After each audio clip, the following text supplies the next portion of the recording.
문제도 많고 탈도 많고. 네.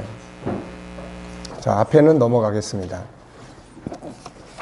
이제 뒤에 3번부터 한번 보죠. 2번은 이제 주제는 사춘기 이해하기. 예, 3번 주제가 미치는 영향 분석. 자, 이제 항상 제일 중요한 거는 이제 뭐예요? 이제 주제에 대한 이해, 주제에 대한 이해.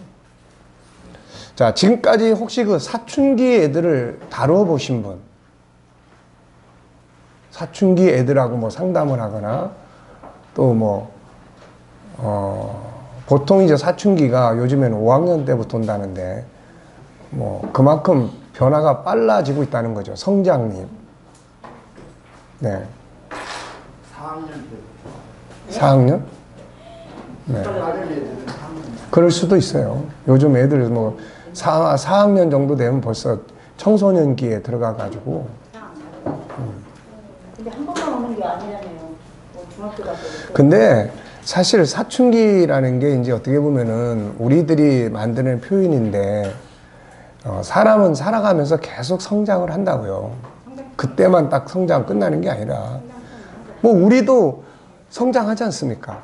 계속 고민하는 가운데 또 성장하고. 그러니까 이제 사춘기는 성장통이죠. 성장통. 근데 그게 이제 어떻게 보면은 하나의 그 선을 바꾸는, 그 선에서 이렇게 하는 게 아니라 하나의 선을 바꾸는, 유치원, 그 다음에 뭐 영아, 뭐 요런 틀 속에서 이제 청소년, 뭐 어른으로 가는 요 전환점. 그러니까 이제 요게 제일 큰 이제 변화죠, 이게. 그래서 사춘기가 혹시 뭔지 알고 있나요? 사춘기 때문에 할머니가 데리고 온 아이가 하나 있었는데, 이제 얘가 그때 5학년이었어요. 그래가지고 와서 이제 할머니가, 얘가 이제 사춘기인지 막 말도 안 들어서 너무 속상해 죽겠다고. 그래 이제 얘하고 대화를 나누면서 사춘기가 뭔지 알아? 이제 그랬더니 뭐 얘는 뭐라고 그러냐면은 어디서 들었는지 뭐 광풍이 뭐 불어가지고 뭐 어떻게 몰아치는 그런 거 아니에요? 그래서 나중에 이제 지가 메일을 보냈어.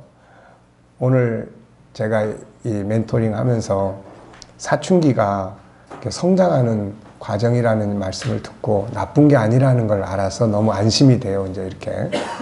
근데 이제 얘가 지금 중학교 2학년이 됐는데 요즘에 이제 사춘기가 왔는지 또 소개를 새긴다고 또 그러더라고, 할머니가. 한 번만 있는 게 아니더라고요. 우측이 네. 그래서, 그러면 다시 좀 보내세요. 오라고 그러세요. 그랬더니, 아유, 얘 그냥 너무 바빠져가지고, 뭐 만나보기도 어렵대, 할머니도. 지도 한번 온다고, 그래도 그때가 이제 지한테는 좋은 이미지가 있으니까. 그러더니 못 와. 우리 교회에서 좀 떨어진 동네라 마음 먹고 와야 되냐 그런지. 자, 사춘기의 사전적 의미는 다음과 같다. 인간 발달 단계의 한 시기로. 그러니까 사춘기를 겪는 사람들, 아이들은 부모님들하고 일단 상담을 하셔야 돼요. 부모들이. 왜냐하면은 부모님들이 이 사춘기의 직접적인 부딪힘의 당사자들이에요. 이 아이가 직접 사춘기라는 것을 맞이하고 있다면은 이 태풍을, 아이가 이 태풍이라면은 그 태풍을 맞이하는 핵심적인 대상이 누구냐면은 이게 부모라고요, 이게. 그러니까 부모와 이 사춘기에 대해서 부모가 일단은, 그러니까 영유아를 대하듯이 해가지고는 절대로 안 돼, 이때는. 이때야말로 코칭의 자세가 필요해요, 이게. 이때야말로. 경청해줘야 되고, 상대를 존중해야 되고, 또, 말을 잘 해줘야 되고, 공감해줘야 되고, 뭐 이런 부분들이에요. 인간 발달 단계 한 시기로 신체적으로는 2차 성징이 나타나며 정신적으로는 자아의식이 높아지고 심신양면으로 성숙기에 접어드는 시기다. 요게 이제 사전에서 설명하고 있는 사춘기에 대한 이제 이야기예요. 그러니까 신체적으로 이제 2차 성징이 나타나죠. 뭐냐면은 벌써 이제 남자, 여자 할 것 없이 뭐 여러 몸에서 이제 영유아 때 없던 그런 현상들. 이제 큰 애들의 모습이 나타난다고요, 이게. 그러면 이런 것들이 얘들은 처음 겪어보죠. 그러면서도 이게 말을 해야 되나, 안 해야 되나? 숨겨야 되나, 말해야 되나? 그러니까 이거 뭐 누구한테, 뭐 엄마한테 물어볼 수도 없고, 아빠한테 물어볼 수도 없고, 특히 여자애들 같으면은 뭐 이거 아빠한테 물어볼 수도 없고, 또 뭐 엄마한테 이야기하자니 쑥스럽고, 그러니까 이런 상황이 되니까 결국 이거를 이제 그야말로 이제 사설에서 지들끼리 해결하는 거야, 이게. 그게 이제 친구들끼리 정보야, 이제. 친구들끼리 정보.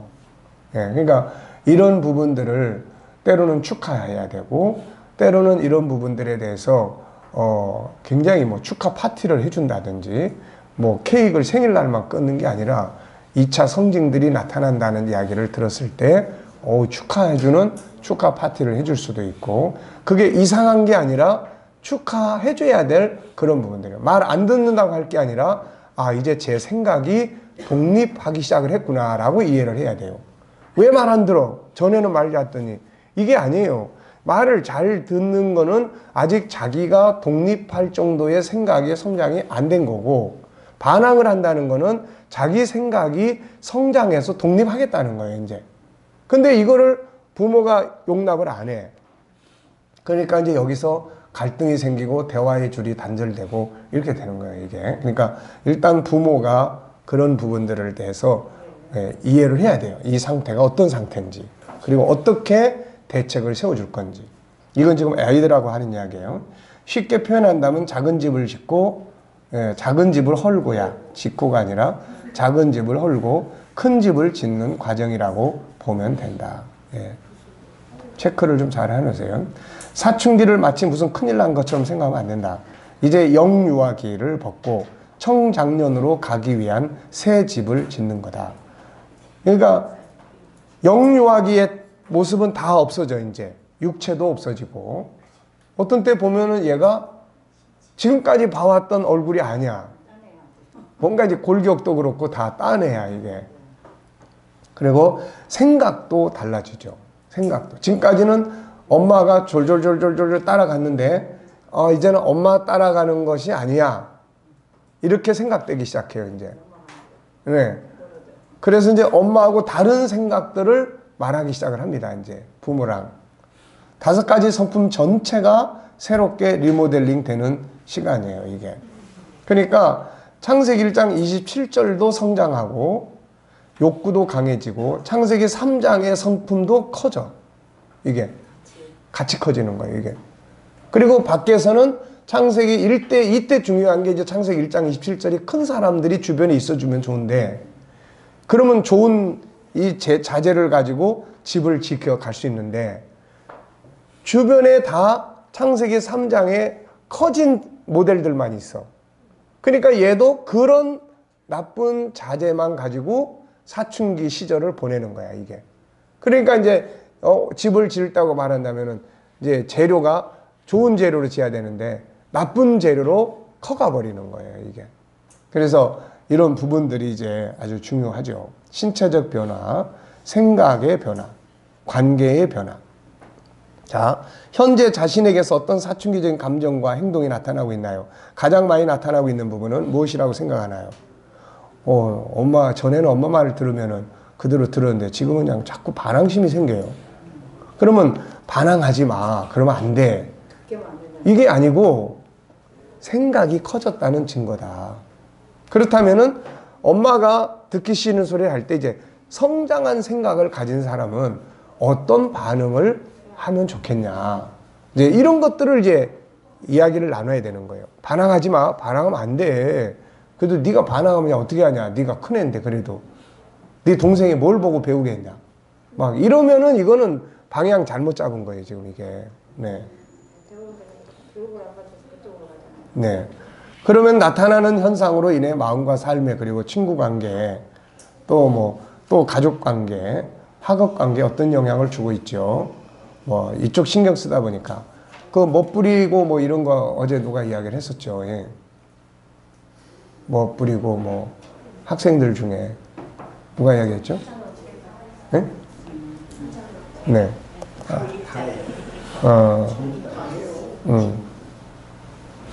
그러니까 예, 그러니까 이제 기본적인 단장이 있고 그 부분에 또 특별히 신경 쓰는 애들이 있어요.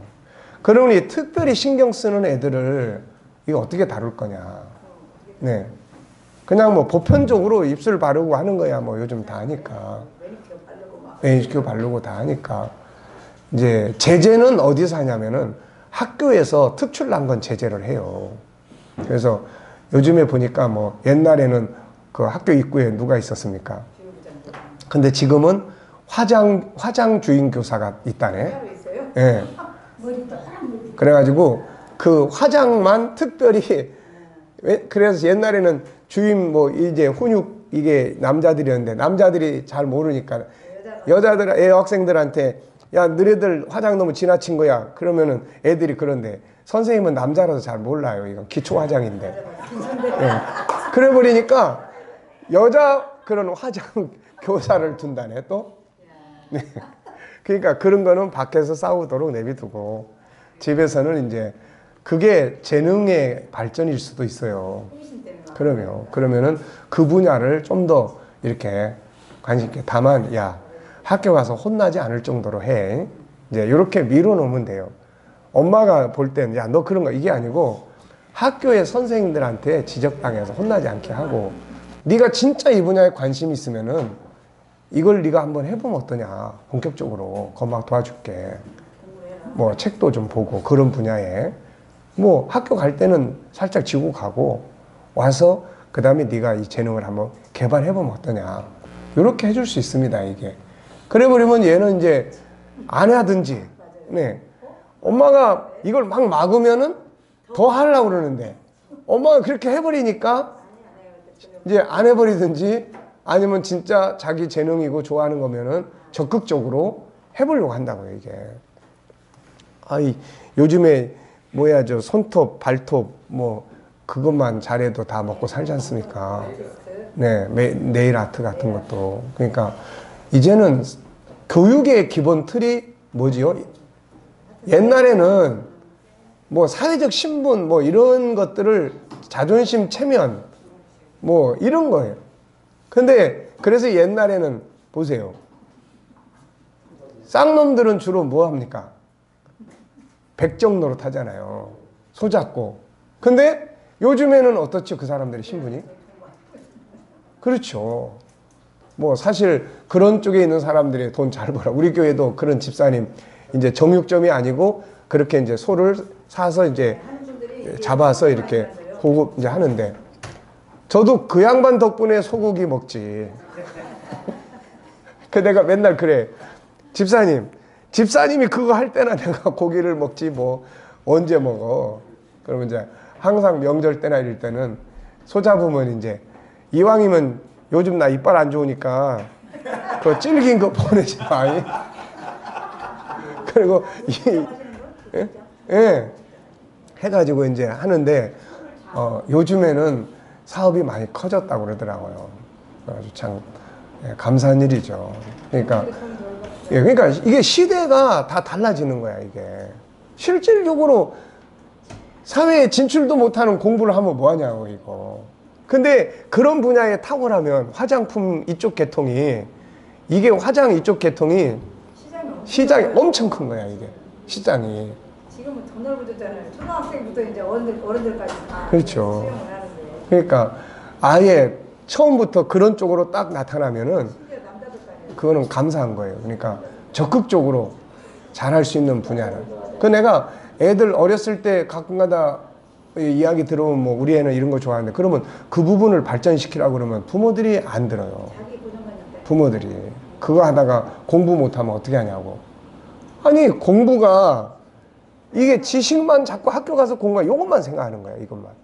요것만 얘는 이것보다는 이쪽이 돼. 근데 지금 커가지고 고등학생 됐는데 이제 그때는 그게 한참 막 노출이 돼가지고 막 초등학교 때 이때는 나타나는데 지금은 하고 싶은 게 뭐야 그러면 없어. 고등학교까지 올라가는 순간 일단 우리나라는 고등학교까지 가는 순간 고등학교 가면 없어져. 이게 왜 없어지냐면은 고등학교가 자기의 하고 싶은 특징을 따라서 갈 수 있어야 이게 흥미가 있는데 그게 없어지고 일단 고등학교 가면은 책과 씨름을 해야 되니까 거기서 뭐 하고 싶은 게 뭐고 되겠어요. 다 만사가 다 귀찮아져 버리고 그러는 거죠, 이게. 그러니까 지난번에도 이야기했지만 결국 독일식이에요, 독일식. 글로 가야 됩니다, 글로. 그게 결국 인간이 갖는 기본적인 틀이에요. 유대인들의 교육 방향도 다 그런 거고. 유대인들이 한번 생각해 보세요. 세계로 흩어지면서 맨날 유랑하고 뭐 그런데 공부해봐야 그 나라에서 제대로 쓰여먹지도 못하고 그 나라 사회 속에 들어가지도 못하니까 이 사람들한테는 항상 중요한 게 현장이죠. 직업 하나씩. 뭐 바울 시대부터 천막 꿰매고 뭐 이런 거, 바울이 뭐 공부한 거 가지고 사회에 진출했습니까? 아니에요. 가면은 천막 꿰매고 뭐 만들고 이거 하면서 이제 사람 만나게 되고 뭐 하게 되고 이렇게 된 거지. 그러니까 그런 정신이 유대인들을 만든 거죠. 광산, 그 다음에 뭐 개발, 시장. 돈 버니까 시장에 했으니까 돈 벌어. 돈 버니까 이제 돈 꿔줘. 이게 시대가 변하니까 다 뭐가 됩니까? 다 이거. 금융시장을 다 장악하고 있는 거고, 보석시장 다 장악하고 있는 거고, 석유시장 다 장악하고 있는 거고, 이게 다 그러고 있는 거예요. 그러니까 이런 부분들이 아이들의 지금까지 우리나라에서 가진 개념, 우리 부모 세대가 하도 현장에서 살다 보니까 한때는 대학을 졸업하고 하면 반듯한 직장에 다 들어가니까 다 그 개념이에요. 나는 못 배웠지만 너는 하여튼 배워가지고 내가 너는 어떻게든지 대학까지 보낸다. 뭐 이 개념이에요, 이 개념. 근데 이제는 그 시절이 아니라고, 이제 이게 또. 네. 그래서 그런 부분들이 사춘기의 표징들에 대해 충분히 이해하고 공감을 받고 있나요? 우선 본인도 이해를 못해. 본인도. 왜 이러지? 이게 두렵기도 하고, 걱정도 되고, 뭐 이런 거. 그 다음에는 공감을 못 받아, 일단은. 왜 그래, 너? 너 사춘기 벌써 온 거야? 뭐 이런 식. 그러니까 공감이 안 돼. 이런 상태가 지속되면 어떻게 될 것 같은가요? 어떻게 될 것 같아요? 집에도 들어가기 싫고요. 학교도 가기 싫고요. 엄마 아빠도 싫어지고요. 네. 삐뚤어지는 거예요, 이제 이게. 본인이 생각할 때 가장 큰 문제점은 무엇이라고 생각하나요? 본인이 생각할 때 지금 나타나는 것 중에 소통도 안 되고 공감도 안 되고 제일 속상하고 이런 게 있다면 무엇이죠? 요거 묻는 거예요. 자, 사춘기를 맞이하면서 유익하다고 생각하는 점은 뭐라고 생각하나요? 그래서 지금 벌어지고 있는 것들이 다 얘의 좋은 점이라고 하는 것을 인식시켜 주는 것이 중요해요.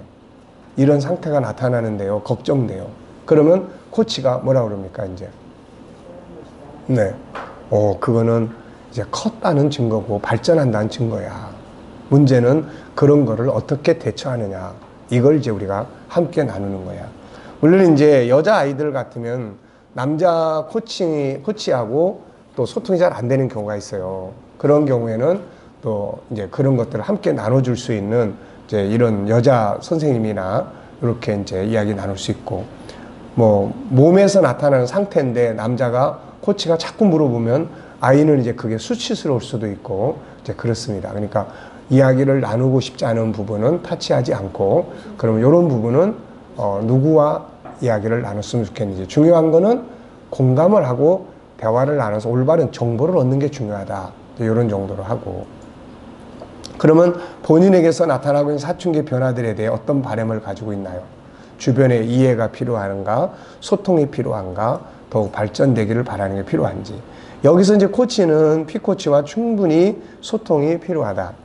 어떤 사춘기적인 변화들이 나타나고 있는지, 이 변화들을 어떻게 처리하고 하거나 활용하고 있는지, 결과들이 뭔지, 이 사춘기적인 변화를 누구와 함께 나누고 있는지.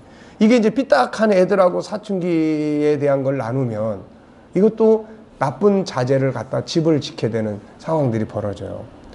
또 이 변화들로 인해 부모나 친구들 간에 갈등은 없는지, 건전한 쪽으로 발전하는지, 부정한 쪽으로 흐르고 있는지, 이 변화들 때문에 불안하거나 염려되는 부분은 없는지, 이런 삶들의 결과가 어떻게 나타나고 있는지, 그리고 가족들과 친구들 사이에 어떻게 인정받고 싶은지, 인정받지 못하는 것들 때문에 어떤 스트레스를 받고 그것이 삶의 어떤 모습으로 나타나고 있는지, 사춘기적인 증표들을 통해서 좋은 방향으로 발전하거나 성장해 가는 건 뭐고 부정적으로 흐르고 있는 건 뭔지, 이런 변화들을 통해서 더욱 발전해 가기 위해 필요한 것들이 뭔지, 필요하다면 함께 의논해서 감정 컨트롤, 우리가 감정에 대해서 공부했잖아요. 그런 거를 같이 나눈다든지. 저는 갑자기 어느 순간부터 성격이 너무 급해진 것 같아요. 이런 애들은 뭘 해야 돼요? 감정이 뭔지 이런 걸 이제 같이 나누는 것이 필요해요. 대화법. 엄마가 이야기하면 짜증부터 나요. 그러면 이제 여기에는 뭐가 필요해요? 대화법에 대해서 함께 나누는 게 필요해요. 그 다음에 옳은 것을 분별해서 실천하는 거. 자기 마음 치료법. 네. 상처를 많이 받아요. 이때는. 튀는 행동들을 많이 하기 때문에 보통 공감대를 거의 못해요. 거의. 예를 들어서 애가 어느 날부터 배꼽 드러내고 그리고 그러고 다닌다면은 야, 이걸 과연 우리 개념으로는 이게 도저히 이해도 안 되고 받아들일 수도 없는 거예요, 이거. 그런 모습으로 장로님 아들, 딸이 교회에 딱 등장해봐, 이거. 어때요? 우리 이거 받아들일 수 있습니까, 이거? 모양이 다양스럽다. 우리는 배웠은 게 이제 그렇죠. 그러면 이제 그거를 아빠, 엄마가 당당하게 생각해주고, 그거를 당당하게 변화의 어떤 그런 부분으로 인정해주고, 그렇게 소개해주고, 응? 무조건 다 화살을 거기서 쏘잖아요. 그렇죠. 그러니까 그렇게 하면 되는데 그냥 야, 옆에서도 너 장로님 아들인데 장로님 아들이 그러고 다니면 안 되지 않냐. 뭐 이래버리면 이제 얘는 죄인 되는 거죠. 이제 죄인 되는 거예요, 이제. 그래서 4차 산업시대, 이제는 4차 산업시대도 넘어가고 있어요. 4차 산업과 1차, 2차, 3차, 4차의 차이점이 뭔지 아세요? 1차 산업은 뭐예요? 1차 산업은 농사 짓는 데서 뭐 공장 만들고 물건 만들고 이런 시대입니다, 이게. 그 다음에 2차 산업은 전기 개발로 인해서 이제 새로운 전기로 인한 새로운 산업이 시작이 된 거예요.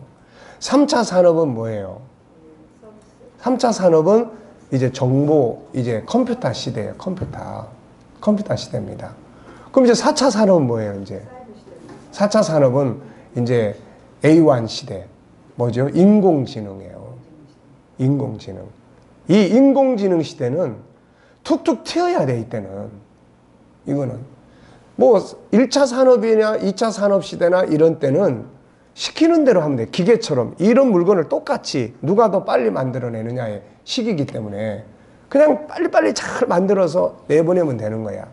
3차 시대까지만 해도 정보를 받으면서 세계의 정보 네트워크 형성하고 이런 시대를 살아가기 때문에 보수적 개념들이 남아있지만 이 4차 시대는요, 그래가지고 이제 못 살아남는 시대예요, 이게. 그러니까 얘한테서 얘만이 가질 수 있는 어떤 특징이 빨리빨리 나타나줘야 돼. 빨리빨리. 그게 나타나도록 도와줘야 된다고. 그게 나타나도록 뭘 해줘야 돼, 옆에서. 근데 아직도 우리는 딴 애들은 다 그러는데 넌 왜 그러냐. 이게 안 되는 거예요, 이거. 예, 지금 뭐 4차나 산업, 이거는 결국 아이디어 시대 아닙니까? 이거 튀는 시대. 예? 인공지능이라는 게 인간처럼 뭘 만들어낸다는 건데, 이게.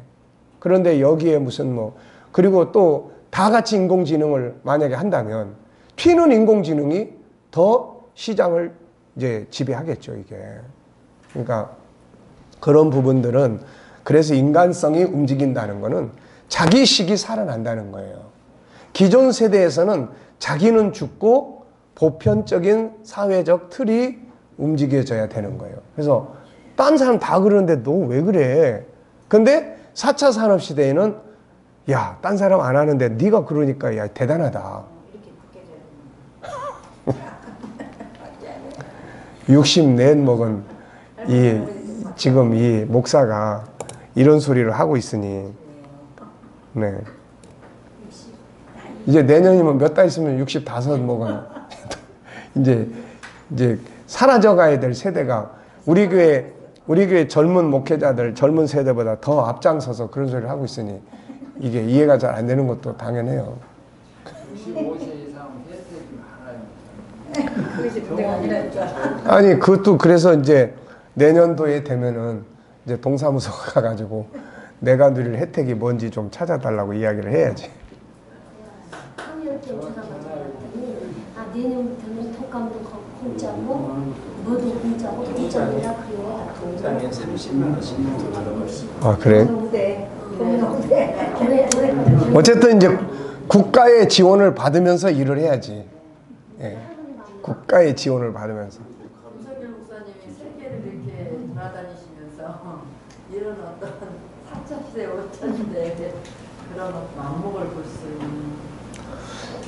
근데 제가 이제 이런 개념을 갖게 되는 거는 천국 운동이라는 게 과연 뭔가에 대해서 연구를 하다 보면 여러분 한번 생각해 보세요.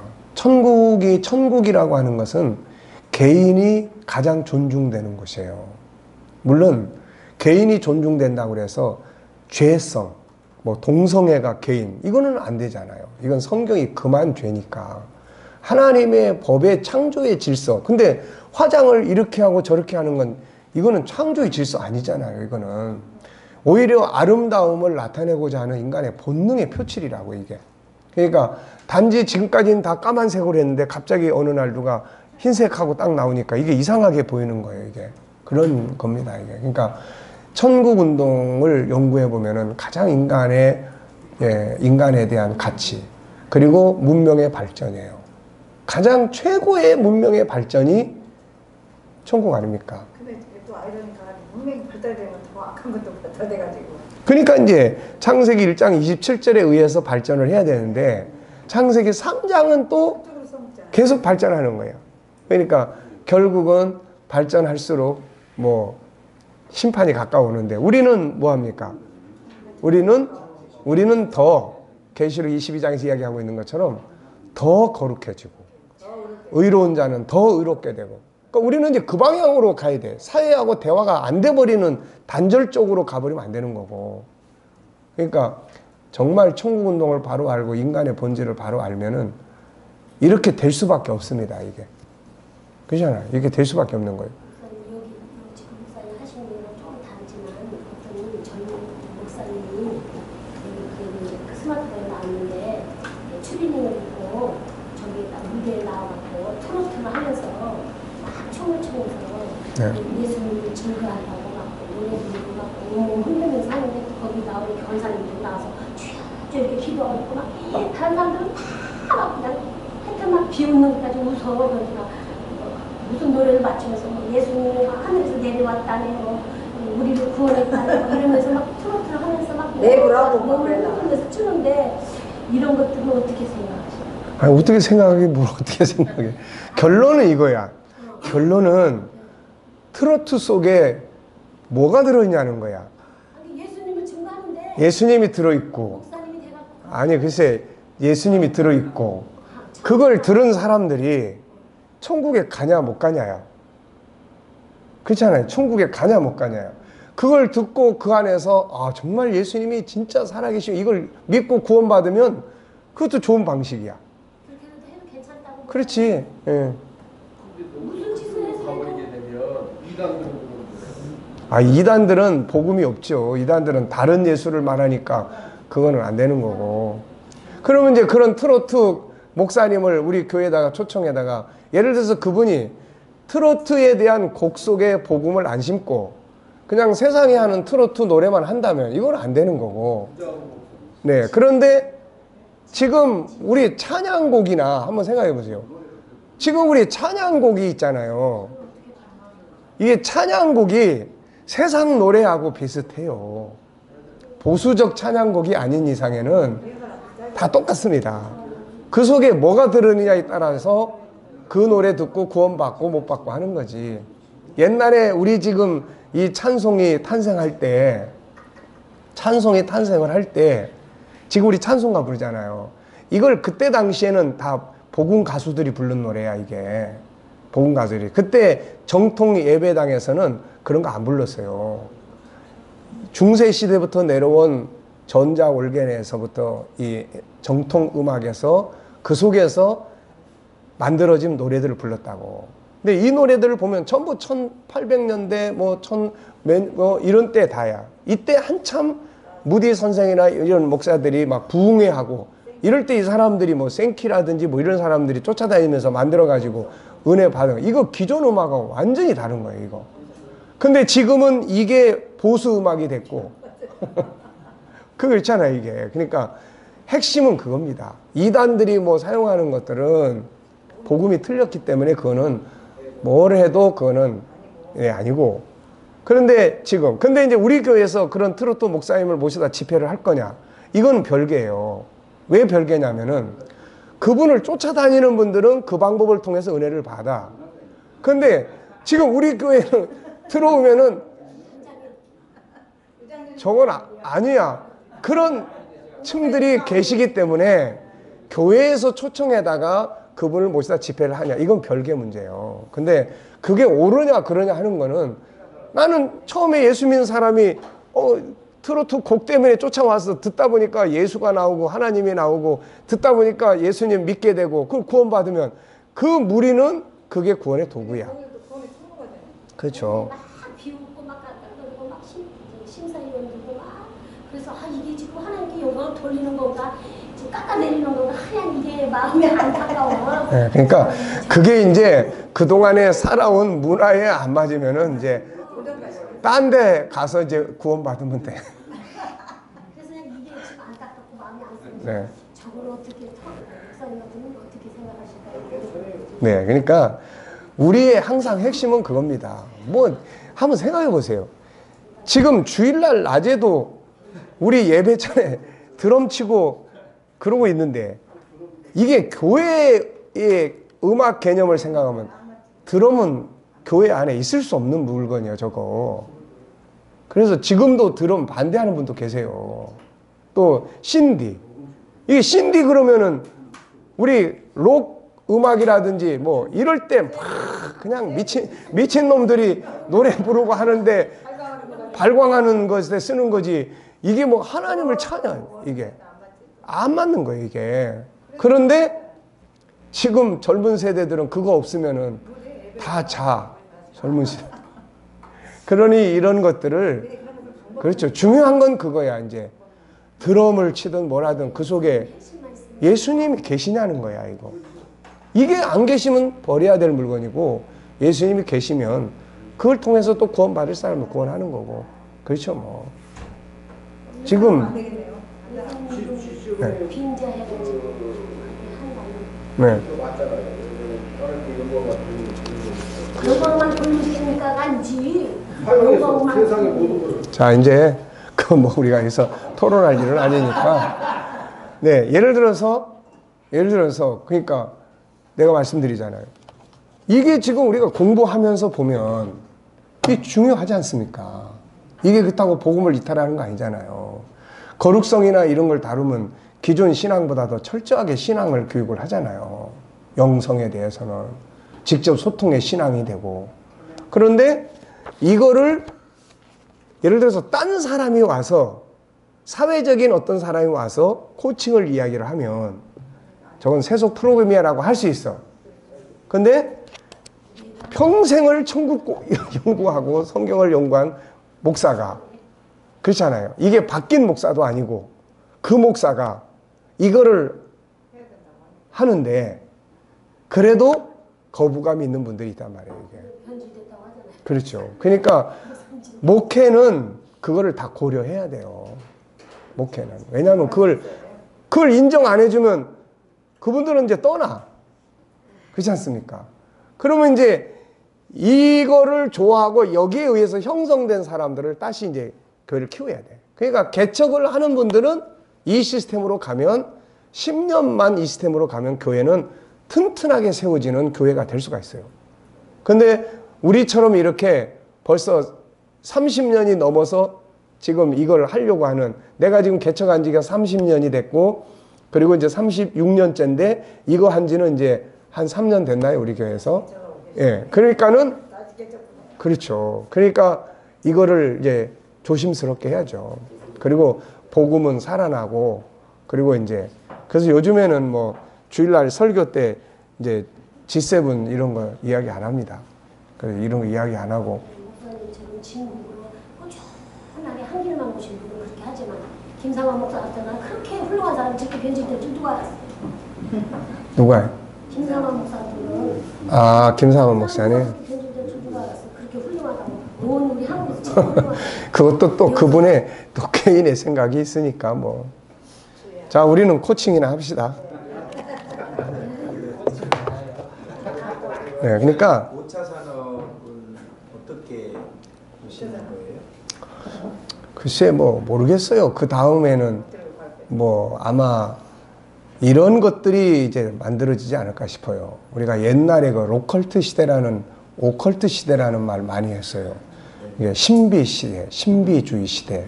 그러니까 뭔가 지금 4차 산업은 그래도 인간과 인간, 기계와 인간, 기계와 기계가 결합되는 시대예요. 그런데 이제 만약에 기계와 기계가 결합될 수 있고 기계가 발전할 수 있는 마지막 코드는 이제 그게 이제 인공지능이라고요. 그게 인공지능까지 딱 나오면 인간의 과학이 이제 발전할 만큼 하는 거야. 이게 인공지능을 사용을 해서 시간과 공간도 엄청나게 단절할 거고, 지금 뭐 우리가 뭐 서울에서 부산 그 KTX 뭐 이런 거 타면은 비행기 타면 훨씬 빠르지만 이보다 상상을 초월하는 속도로 가버릴 수 있는 이런 것도 생길 거고. 그런데 이제 그 다음 단계는 뭐냐 이거. 그렇다면 영적 세계와 교류하는 시대가 올 수 있을 거다 이게.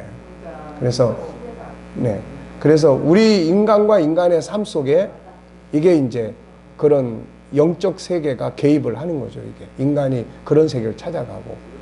그래서 어떻게 보면은 적그리스도의 시대가 그런 시대예요.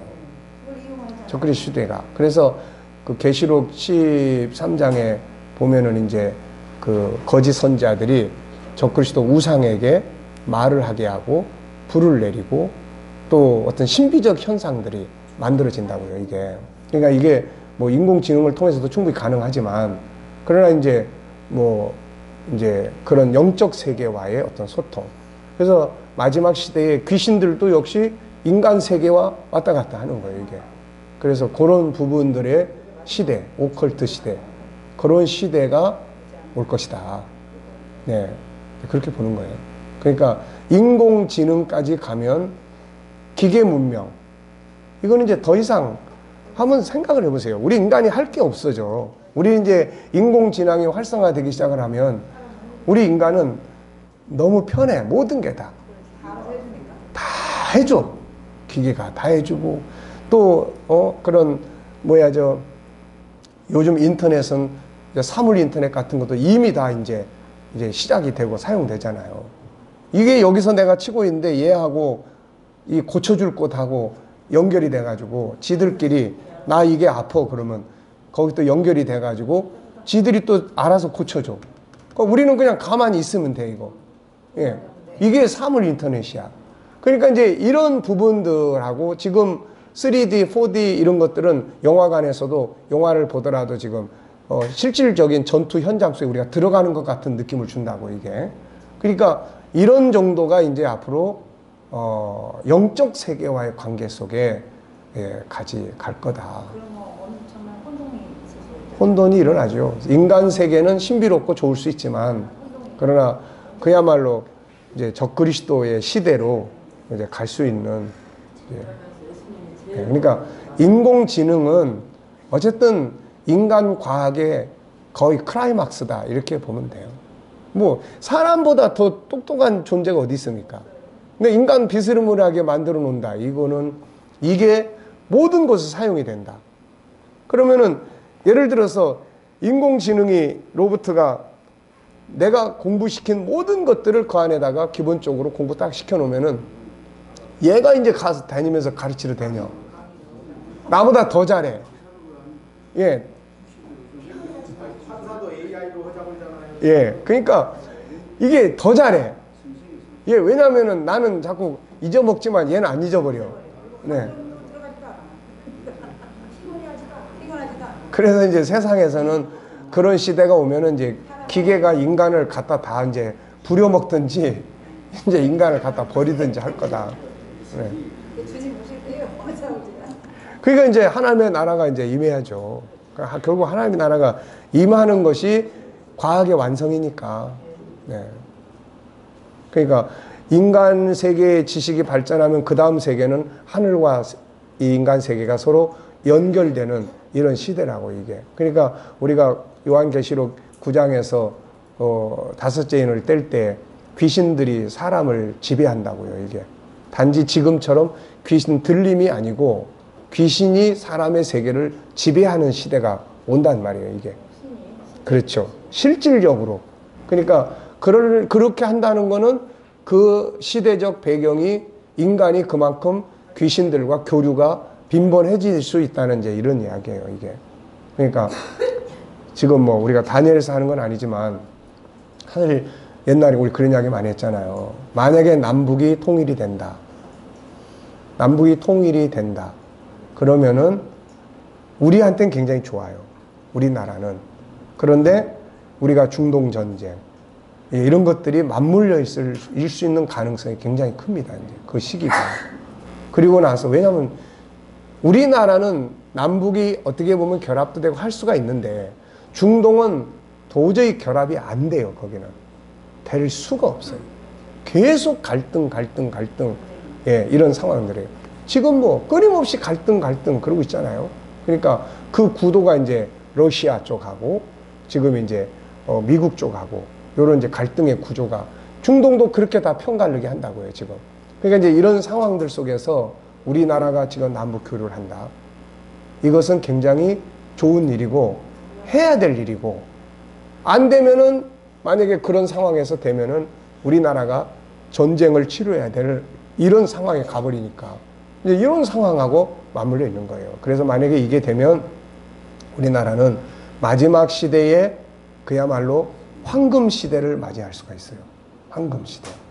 경제적인 것뿐만이 아니라 이제 이걸 통해서 이제 세계 선교에 대한 어떤 그런 부분들, 이제 그런 부분들이 우리한테는 도래할 수 있고 그러면서도 이제 중동의 키가 그쪽에서 이제 남북 전쟁이 일어날 수 있는 이런 방향으로 계속 가고 있으니까 이게 이제 결국은 세계 경제예요. 그러니까 이번에 트럼프 대통령이 이제 이렇게 등장해서 뭔 일을 하고 있지만은 옛날에 부시 대통령이 사실 그 시대적인 역할을 했다고요. 그 시대 이후부터 이슬람권과 이 미국권이나 이런 쪽이 엄청난 갈등이 끊임없이 그 시대 이후. 그래서 부시 똘은 불 붙이는 사람이었다. 예, 그런 이야기들을 그때 우리가 많이 했었고 트럼프 같은 사람은 지금 세계 경제 시장을 전부 다 지금 이제 뒤집어 놓고 있다고요. 이게. 근데 미국도 현실적으로 보면 그렇게 안 할 수가 없어요. 왜냐하면 세계에서 제일 빚이 많은 나라가 미국이라고. 안 그렇게 생겼어요. 이번에도 보니까 뭐 중국은 미국에 수출하는 게 한 해에 5천억 달러예요. 5천억 달러. 그런데 미국이 중국에 수출하는 건 1,500달러인가 뭐 그 테두리 안에요. 그러니까 해마다 중국하고만 무역 적자가 3,500달러 이상이 해마다 생기는 거예요. 우리나라하고도 마찬가지이고. 그러니까 미국에서는 그나마 세계 결제 화폐가 달러야. 그러니까 정부에서 국회에서 우리나라 채무의 한도는 이만큼이다라고 국회에서 늘려만 주면 그래서 지난번에도 채무 한도를 늘려달라 해서 국회가 그걸 통과시켜 준 거예요. 그러니까 우리 미국의 빚이 5천 예를 들어서 조 달러다. 근데 이거를 우리 미국이 감당할 능력이 있으니까 10조 달러까지 채무의 영향력을 확대시키자. 국회에서 통과만 하면 거기는 찍어내면 되는 거야. 근데 우리는 찍어내봐야 이거는 소용이 없는 돈이니까 세계 화폐가 안 되기 때문에 우리나라 다른 나라는 안 되는 거예요, 이게. 그러니까 미국은 이제 그런 것 때문에 그렇지만은 내부적으로는 이제 그게 영향을 많이 미치죠. 그러니까 트럼프가 등장해가지고 완전히 이 사람은 뭐 지금까지 미국이 지켜온 가치도 없고 뭐 아무것도 없는 거예요. 단지 이 사람은 그냥 장사꾼으로서 뭐 돈 낼 거냐 안 낼 거냐 적자 우리 이만큼 내니까 뭐 이렇게 되면 안 된다. 무조건 이렇게 가는 거야. 이게 지금 세계를 경제적으로 막 뒤집어 놓는 겁니다. 지금. 그러니까 이런 것들이 결국 경제가 정치에 영향을 미쳐요. 이게. 그러니까 이런 부분들이 이제 어떻게 갈 건지. 지금 우리나라 같은 경우도 그렇잖아요. 우리나라가 뭐 북한하고 뭐 왔다 갔다 하는 게 문제가 아니고 옛날에는 그게 신비스러운 일이었지만 이제는 결과가 뭐냐는 거야. 결과는 뭡니까? 남북 교류를 통해서 경제가 발전을 하면 잘한 게 되는 거고 경제 발전이 안 되고 남북만 왔다 갔다 하고 이건 뭔 소용이 아무것도 없다는 거예요, 이게. 그러니까 이런 부분들이 지금은 중요한 이슈가 되고 있는 거예요. 이런 상황에서 어느 나라가 만약에 부도가 난다, 이제 경제 부도가 나, 뭐 날 수 있는 가능성이 있는 나라들이 많죠. 이런 나라들이 몇 개만 중요한 지역에서 나기 시작하면 그 다음에 이제 여기에는 전쟁으로 갈 가능성이 굉장히 커요. 이런 것들이 항상 뭐 2차 대전 때도 결국은 독일의 그런 화폐 개혁이나 경제 추락이나 결국 이런 것 때문에 결국은 강력한 정부, 히틀러의 정부가 등장한 거고, 이런 속에서 결국 전쟁이 만들어진 거고. 그러니까 결국 모든 것에는 경제가 배경을 차지하고 있어요, 이게. 그러니까 지금 우리나라가 이렇게 움직이는 거는 뭐 현실적으로는 좋은 시기지만 한편에서는 또 하나님이 통치하시는 이런 면도 있는 거고. 그러니까 어쨌든 잘 돼서 통일되고, 통일까지는 안 가더라도 서로 교류하고 경제적 왕래를 하고, 그러면서 미국이나 또 러시아나 이런 쪽의 입김들이 우리나라에서 좀 많이 빠져야 돼. 이제 싹 빠지고 우리끼리 발전할 수 있는 어떤 이런 틀, 이게 만들어지면은 우리나라는 이제 그야말로 마지막에 황금 시대를 맞이해서 선교적 사명을 감당할 수 있는 나라가 될 수 있는 겁니다, 이게. 그런데 그런 속에 지금 이런 부분들이 이렇게 가고 있는 거고, 과학적인 면에서는 다니엘서 12장에서는 그러잖아요. 사람이 빨리 왕래하고 지식이 더 발전하고. 그러니까 결국 마지막 시대는 지식이 최고도로 발전하는 거고, 인간이 최고로 지식을 발전할 수 있는 게 인공지능입니다, 이게.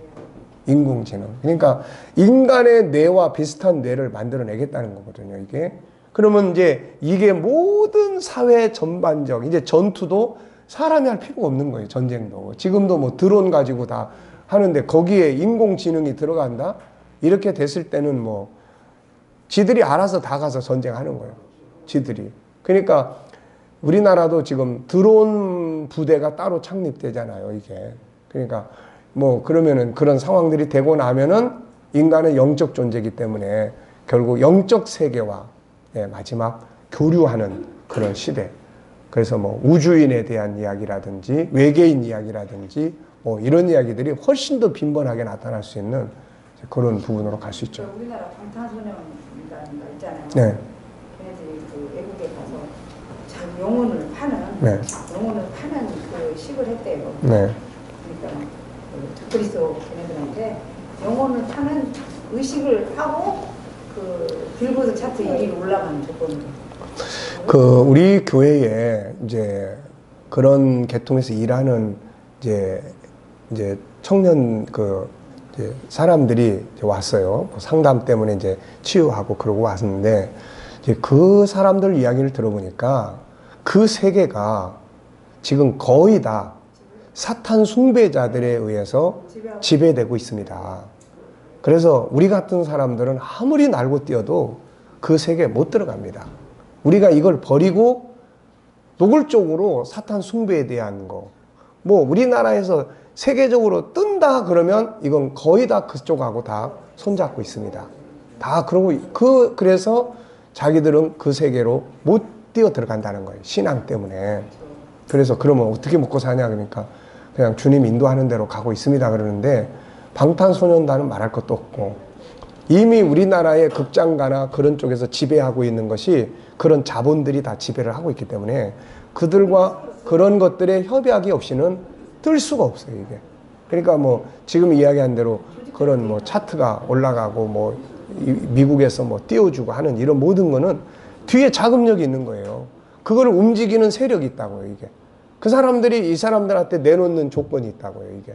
그러니까 그런 부분들이 이미 우리나라에도 뭐 영화 만들어도 뭐 우리가 영화 만들어 걸 때가 있습니까? 없잖아요.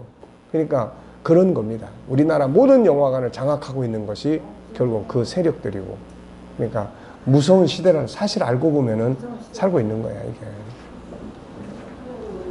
자, 또 코칭 합시다.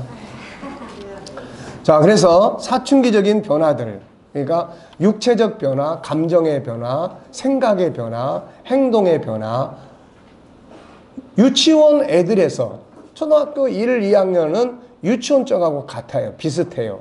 여기서 한 발짝 더 나온 거야. 근데 아까 이야기하신 대로 뭐 벌써 3학년, 4학년 되면 옛날 3학년, 4학년이 아니란 말이에요, 이게. 그러니까 옛날 3학년, 4학년 다루듯이 우리가 이야기를 하면은 속으로 비웃어 버린다니까, 이게. 그러니까 그런 부분들이 지금 그렇게 빨리 오고 있으니까 유치원이나 이런 쪽이 아니라는 거예요, 이게. 그래서 그런 변화. 자, 사춘기적 변화들이 나타나고 있다면 어느 부분에 대해서 어떻게 도움을 받고 싶은가요? 이런 부분은 이야기 안 할 수도 있고 할 수도 있어요. 뭐든지 다 그래요. 이야기를 안 하면 어떻게 할 거냐? 예, 해봐. 안 하면 너만 손해야. 뭐 이거는 안 되는 거예요. 이거는. 이야기 안 하고 싶은 것도 네가 성장해 있다는 증거야. 그만큼 네 의견이 네가 주도적으로 지금 이야기를 하는 거니까 굉장히 좋은 거다. 그렇지만 가능하면 혼자서 풀어가려고 하지 말고 네가 상담자 혹은 뭐 지금 코치 이렇게 해서 풀어갈 수 있으면 여러 가지 조언을 듣는 것이 훨씬 도움이 될 수 있으니까 지금은 아니더라도 언제든지 네가 궁금하게 여긴다면은 필요한 사람을 찾아라. 그래서 이런 부분들을 이제 이야기해 주는 게 낫죠. 이제 사춘기적 현상들 중에 감정 조절 잘하기에 대해 목표를 정하고 코칭을 하겠습니다. 여기서는 이제 사춘기적 여러 가지 표징들에 대해서 그 중에서 감정 조절하기를 이제 정했어요. 자, 감정 조절하기는 이제 뭔지 다 아시죠? 그래서 5번 넘어가 보겠습니다. 사춘기 이전과 사춘기를 겪고 있는 지금 감정에 어떤 차이가 있다고 생각하나요? 감정의 정체는 뭐죠? 바로 이 감정이란 생각 속에서 일어나는 현상인데 어떤 정보를 보고 들었을 때 나타나는 느낌이다. 기분 나쁜 정보를 들으면 기분 나쁜 감정이 생기고 기분 좋은 정보를 들으면 또 좋은 감정이 만들어진다. 감정은 두 부분에서 일어나는데 하나는 외부에서 들어오는 정보에 의해 만들어지고 또 하나는 자기 안에 있는 생각의 정보를 통해서 감정이 만들어진다. 사춘기 전에는 평범하게 받아들이던 정보가 사춘기 때는 더욱 예민하게 들여온다. 이것은 자기의 생각하는 기능, 깨닫는 기능, 반응하는 영역이 더욱 성장해 가기 때문이다. 이것이 성장해야 옳고 그름을 분별할 수 있다. 아이들이 유괴를 많이 당하는 이유는 분별을 못하는 데 있다. 그러므로 감정의 변화에 대해서 고민하거나 걱정할 필요가 없다.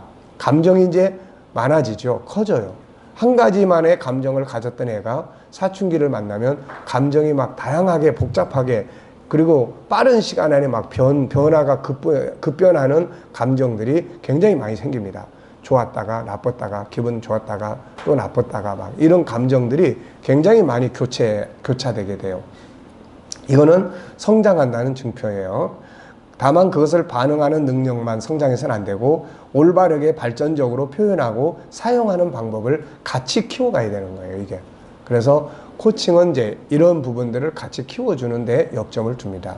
그러면 순간순간 발생하는 다양한 감정 변화를 어떻게 처리하고 있고 결과는 무엇이라고 생각하나요? 이 부분에서 코치는 충분히 공감을 해야 돼. 아이의 감정에 대해서 나쁘다, 좋다, 그렇게 하면 안 돼, 이건 안 돼요. 일단 아이가 어떤 감정을 이야기를 하든 간에 그의 선택을 존중히 여겨주고 다만 그랬을 때와 안 그랬을 때의 장단점이 뭔지 이런 걸 비교를 해서 판단을 하게끔 만들어주는 게 필요해요, 이게.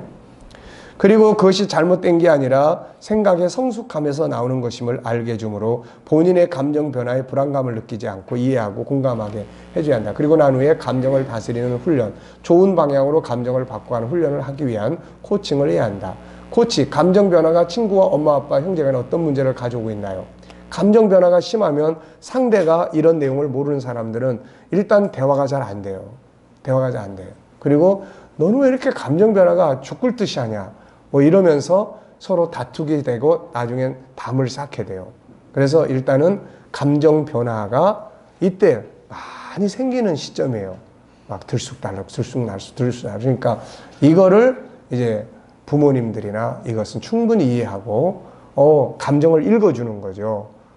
딸, 지금은 아무 말 하고 싶지 않는 감정이 있네. 그래, 그거 이것도 훌륭한 너의 선택이야. 그러면 이따가 또 말하고 싶어지는 감정이 생기면 조금 더 주저하지 말고 엄마하고 이야기 나눌 수 있으면 좋겠어. 그러면은 이 아이는 일단은 거기서 자유하죠. 엄마한테 부담도 없고 엄마가 저렇게 풀어주니까 말을 안 해버리면 안 한 것 때문에 또 막 힘들어해요. 아까 이야기를 했어야 되는데 그냥 이런 거고.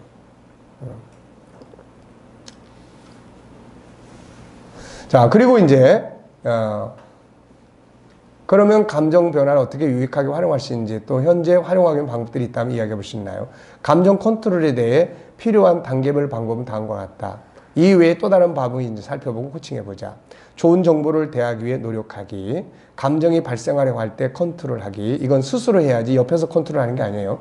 감정 발생 후 감정에 이름 붙이기, 감정 발생에 대해 이해하고 공감하기, 감정 변화에 대한 필요성 갖기, 부딪힌 사건 재해석하기, 좋은 정보 대하기. 그래서 이런 거를 같이 이제 자원으로 사용할 수 있도록 이제 이야기를 나눠줄 수 있죠. 일단 감정이 발생하기 전에 좋은 정보를 옆에 두는 게 중요하다. 감정이 발생하려고 할 때는 그것을 컨트롤할 수 있는 방법을 훈련해야 한다. 감정 컨트롤 방법. 순간순간 일어나는 감정 컨트롤 방법. 자, 심장 호흡하기. 5초씩 3번만 마음의 호흡을 들이쉬면서 그 시간에 다른 생각하기. 그 시간에 이럴 때 내가 어떻게 하는 게 최선의 길이지라고 생각하기. 내가 지금 화내는 게 정당한가? 다른 방법은 없을까? 잠깐 기법, 밖에 나가 운동하는 방법, 다양한 방법들을 훈련해보자. 감정 표출을 그냥 하는 애와 매일 이렇게 못해도 감정이 끝나고 난 뒤에라도 내가 과연 이렇게 표출한 것이 정당한 방법인가? 이거 하나만 생각을 해도 그 다음부터는 올바르게 표출하려고 하는 이런 것들이 성장을 해요. 그리고 일단 감정이 일어나면 일어난 감정에 이름을 붙이는 거죠. 분노, 우울, 짜증, 기분 나쁨, 또 기쁨, 즐거움, 슬픔. 다음에는 감정이 일어날 수밖에 없는 현실이나 상대방을 이해하는 훈련하고, 다음에는 그 감정대로 행동하면 실수한다는 걸 인지하고 새로운 감정으로 변화해서 행동해야 한다는 걸 생각하라. 그리고 부딪힌 사건을 재해석해보고 다음에는 좋은 정보들을 의도적으로 찾고 만나기 시도해보라. 사용할 수 있는 자원, 밑에 보면은 이제 영적 자원, 기도, 말씀 묵상, 찬양 듣기, 감정 컨트롤에 대한 도서 읽기, 상담, 감정 컨트롤 이미 성공한 선배나 친구, 선생님, 그러나 그러한 인물들의 저서 등. 코치, 이것을 이루어가는데 제거해야 할 장애 요인들은 뭐가 있을까요? 특히 자신에게서 변해야 할 부분. 네. 그래서 이제 사춘기에 대한 폭넓은 이해와 함께 거기도 분야가 엄청나게 많아요. 그래서 코칭은, 멘토링은 다 이야기를 해줘. 근데 코칭은 그 중에 한 가지만 가지고 가장 힘들어하는 부분이나 가장 궁금해하는 부분이나 이런 거를 가지고 이제 해결을 해 나가도록 만드는 겁니다. 자, 이해되셨죠? 자, 여기서 이제 중요한 거는 사춘기가 뭐예요? 사춘기. 그렇죠. 그런데 재료를 잘 써야 된다. 그냥 내비두면 나쁜 친구들의 행동과 이런 것들로 그 시간을 보내고, 다시 말하면 집을 지어버린다고요, 이게. 외골수로 가는 거죠, 이게. 그런데 상담을 하고 방법을 찾고 대응의 능력을 찾고. 그러니까 일단은 여기서 사춘기적인 증상은 다 뭐 해야 돼요? 존중해줘야 되는 거예요. 이거는 존중해줘야 돼요. 뭐라고 그럴 일이 아니에요, 이거는. 커가는데 뭐라고 그러면 어떻게 합니까, 이거. 그러니까 일단은 뭐 육체적 그런 상태들이 나타나거나 그러면 축하해주고, 이제 어른이 돼가는 거다. 축하해줄게. 그리고 생각이 이제 엄마를 이야기를 하는데 자꾸 이제 대항을 해. 그러면은 혼내줘? 품어주고, 축하해 딸, 축하해 아들. 생각이 많이 컸네. 이제 커가는 거야. 생각이 커가는 거야. 그러니까 이런 부분 엄마 충분히 다 이해하고 하니까 생각이 커가는데, 이제 커가면서 중요한 거는 뭐도 같이 크면 좋을까? 자기의 커가는 생각을 표현하는 방법들을 같이 성장해 가면 굉장히 좋은 거야, 이거는. 근데 이런 정도로. 무슨 말인지 아시겠죠? 네. 코칭은 무조건 다 풀어주고 다 그냥 받아주고 좋은 쪽으로 이끌어주는. 그렇죠. 일단은 코칭은 어쨌든 같은 편이 돼줘야 돼. 마음을 열어줘야 뭐 그 다음 이런 말 저런 말 토론을 하지. 마음 문 닫아버리는데 다 정만 있는데 코치가 내가 네 편이 돼줄게 하고 코치를 하자고 그래서 했는데 알고 보니까 이 사람도 내 적이야. 그러면 엄마도 적이고 누가 하겠습니까? 자, 우리 5분간만 휴식하고 마지막 한 장을 더 하겠습니다.